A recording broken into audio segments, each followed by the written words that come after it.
तो बात कर रहे हैं अब प्राणायाम की। सर्दी से बचने के लिए प्राणायाम का अभ्यास बेहद ज़रूरी है और यदि यह प्राणायाम आप सुबह सुबह के सूर्य की किरण के सामने करें तो ये आपके लिए ज़्यादा लाभदायक बन सकता है। आपका धूप का सेवन भी हो जाएगा और प्राणायाम का अभ्यास भी हो जाएगा। तो सबसे पहले हम ले रहे हैं सबसे सरल प्राणायाम, सूर्य भेदी प्राणायाम। यूँ तो भस्त्रिका प्राणायाम भी शरीर में गर्मी उत्पन्न करने के लिए बहुत ही अच्छा प्राणायाम है, किंतु भस्त्रिका प्राणायाम के लिए जो पूरक और रेचक होता है वो तीव्र गति से होता है, जो कि जिसको करने के लिए सभी सक्षम नहीं होते हैं। तो आप चाहे तो भस्त्रिका प्राणायाम भी कर सकते हैं और सूर्यभेदी प्राणायाम भी कर सकते हैं। सूर्यभेदी प्राणायाम जैसे कि नाम से आप जान रहे हैं कि हमारे शरीर में सूर्य नाड़ी को एक्टिवेट करता है और हमारे शरीर में गर्मी को बढ़ाता है। तो उच्च रक्तचाप के रोगी इसका अभ्यास नहीं करेंगे, अन्यथा सब कर सकते हैं। तो चलिए, दोनों हाथों से ज्ञान मुद्रा बनाइए, दाएं हाथ से प्राणायाम मुद्रा बनाइए। अब बाएं छिद्र को आप बंद रखेंगे, बाईं नासिका छिद्र को बंद रखेंगे, दाईं ओर से श्वास भरेंगे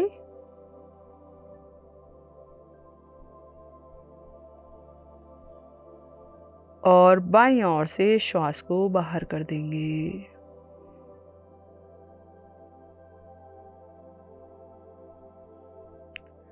फिर से बाएं नासिका छिद्र को बंद करेंगे, दाएं से अंगूठा हटाएंगे, दाएं से श्वास भरेंगे,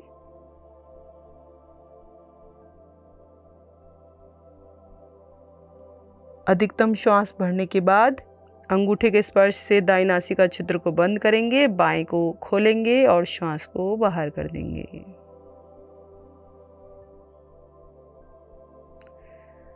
फिर से बाईं को बंद, दाईं को खोलें, श्वास भरें, विपरीत ओर से बाहर,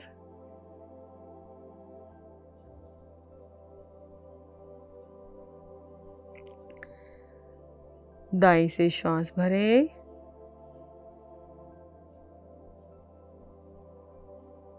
बाएं से बाहर।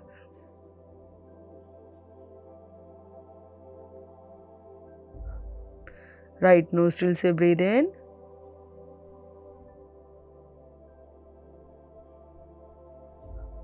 लेफ्ट नोस्ट्रिल से ब्रीद आउट।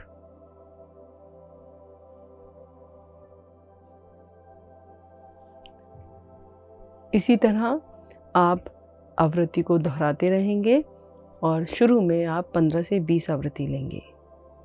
आपके शरीर में आपको गर्मी का अनुभव होगा। ये एक प्रकार था सूर्यभेदी प्राणायाम का। चलते हैं दूसरे प्रकार पर। किस प्रकार करना है?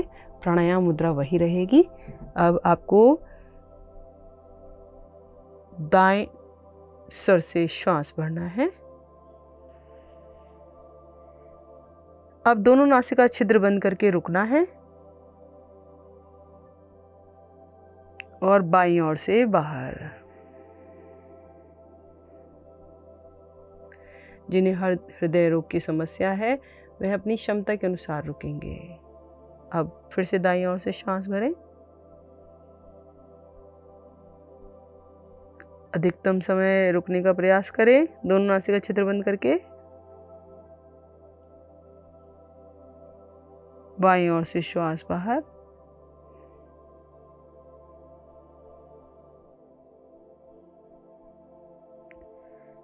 फिर से दाईं ओर से श्वास भरें,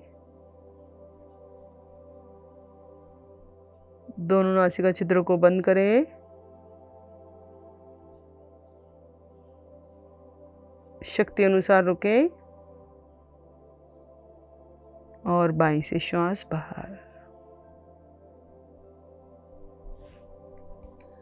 तो ये था दूसरा प्रकार।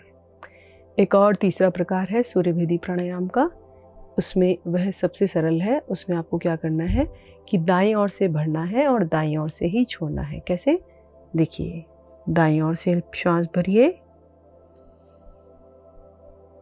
दाईं ओर से बाहर, फिर दाईं ओर से श्वास भरिए, दाईं ओर से श्वास बाहर,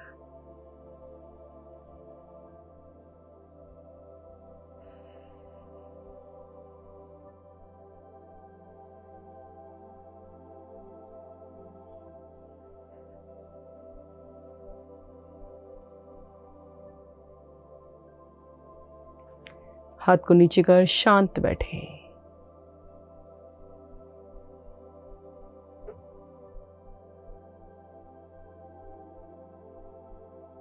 तो ये थे प्रकार सूर्यभेदी प्राणायाम के।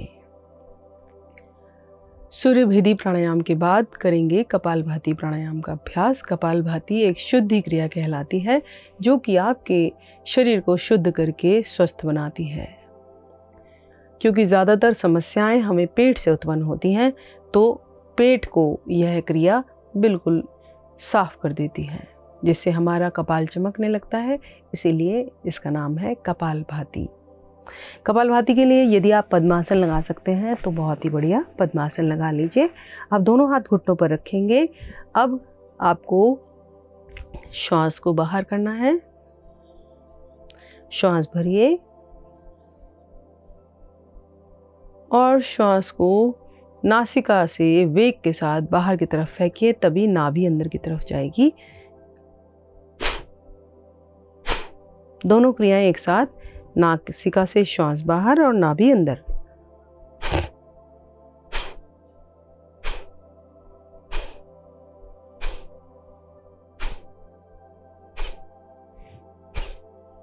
विशेष ध्यान रखिए कि आपको श्वास प्रयासपूर्वक लेना नहीं है, केवल आपको श्वास को बाहर की तरफ छोड़ना है।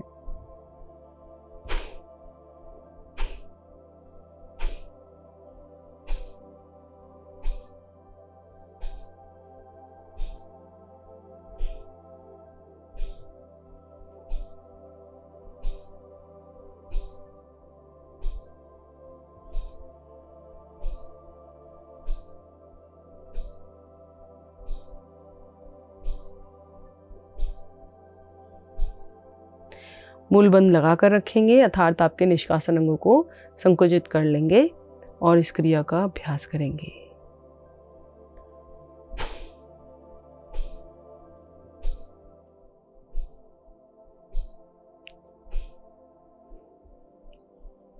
एक सेकंड में 60 आवृत्ति इसकी हो सकती हैं। आप अपनी क्षमता के अनुसार जितनी कर पाए उतनी करें।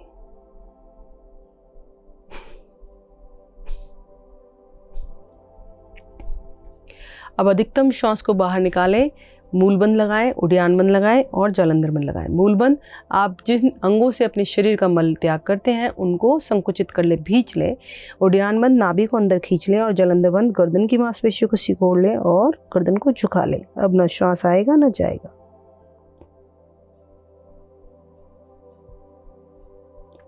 अपनी अपनी क्षमता के अनुसार रुकेंगे।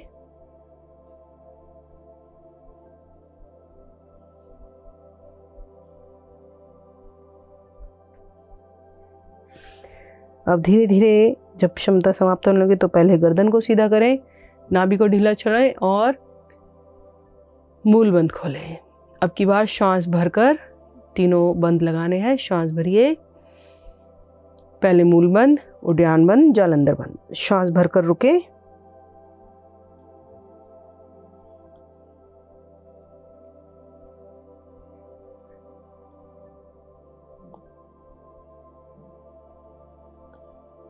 धीरे धीरे आएंगे वापस। ऊपर से नीचे की तरफ बंदों को खोलें एंड रिलैक्स।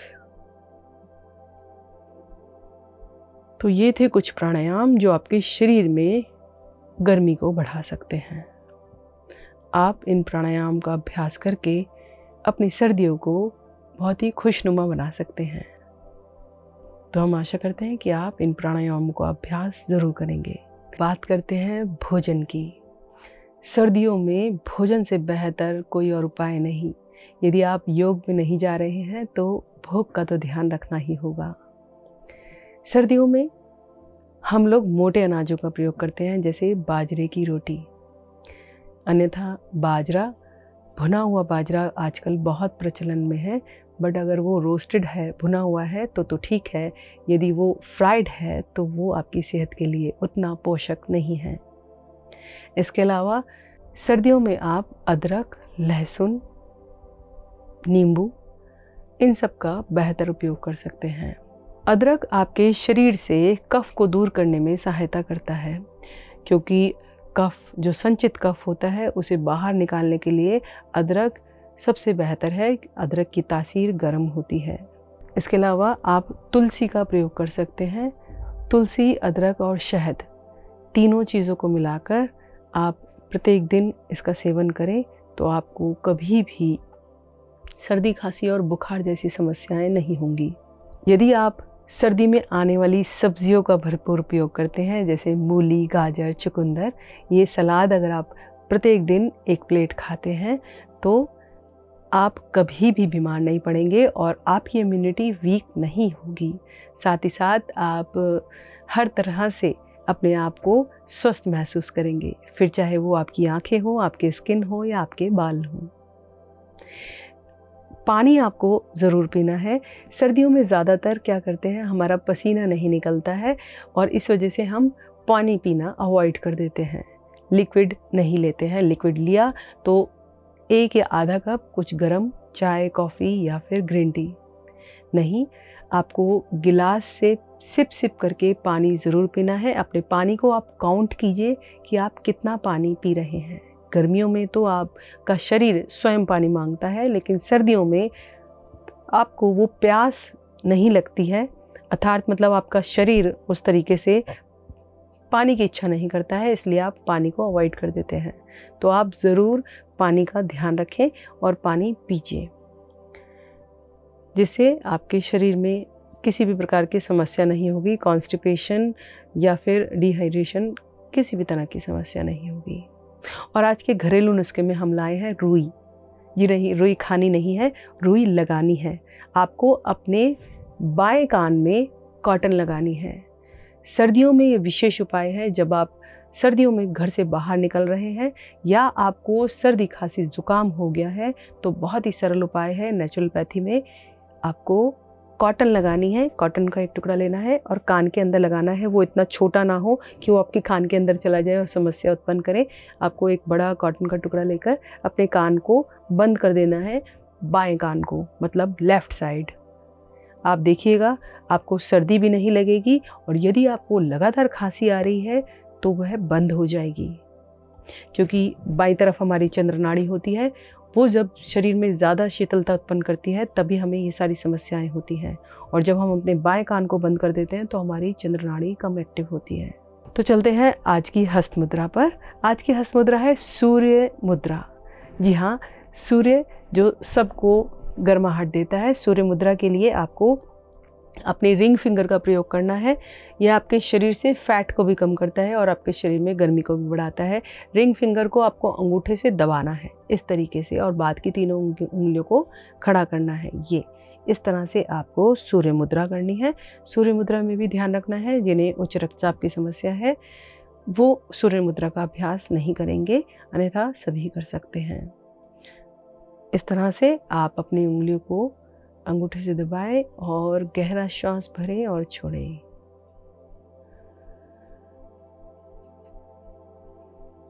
तो चलते हैं अपने आज के सुविचार पर। कल को आसान बनाने के लिए आज आपको कड़ी मेहनत करनी होगी। तो आपकी सर्दियां बेहतर रहें, खुशनुमा रहें, इसके लिए आपको योग करना होगा। आज की श्रृंखला में बस इतना ही। मिलते हैं अगली कड़ी में फिर। नमस्कार।